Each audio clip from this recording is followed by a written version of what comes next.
Hi guys, thanks for checking out the video. I've had a question about X factor and how moving the legs will have an effect on the value. So the question is asking, well, I think it's asking about flexion in the leg. So I'm assuming the question is about moving this left leg across, and we kind of associate that one with lifting the left foot. So another way of asking this question is, should I lift my left foot or not? So the two are related. So first things first, for people that don't know what X factor is the difference between the amount you turn your hips compared to the amount you turn your shoulders. So the bigger the value you can make, so your example, if you turn your shoulders 90, hips 45, you'll have an X factor of 45. The bigger you can make that X factor value, the greater you'll be able to hit the ball, the quicker you'll be able to get the club head to move. So to answer the question simply, the more you move or more you flex this leg, the more you'll turn the hip. So assuming that the shoulders don't change, you'll be reducing your X factor. So yes, that will have an impact on your potential to move the club fast, and in a bad way. But is it a bad way though? Because the other thing you have to factor in is your flexibility.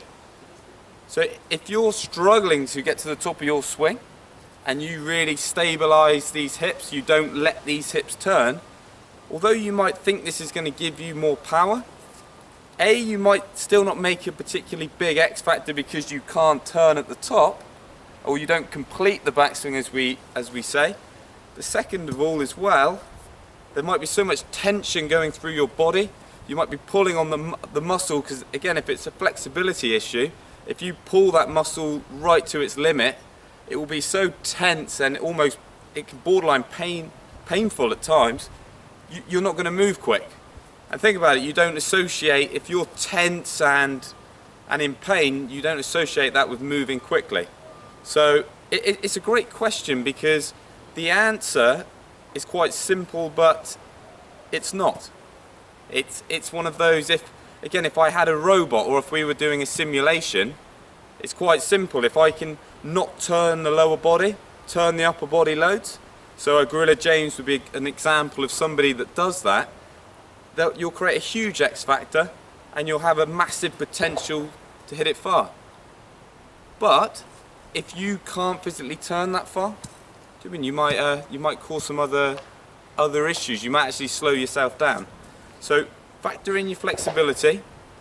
If you can keep your hips stable and turn the upper body, yes, try to minimize that left leg collapsing, flexing coming in, and that should help your sequencing. If it helps your sequencing, you will hit the ball better and further.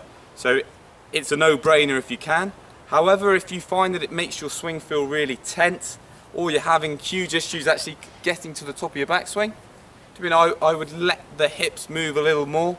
I'd let that left leg maybe lift up a fraction. So when I'm doing lessons with seniors, if they're lifting their left leg, their left foot, I probably won't change it, because they might be having issues of getting a big enough arc because of their flexibility. So try it out. Go to the range and really try and work on what works for you.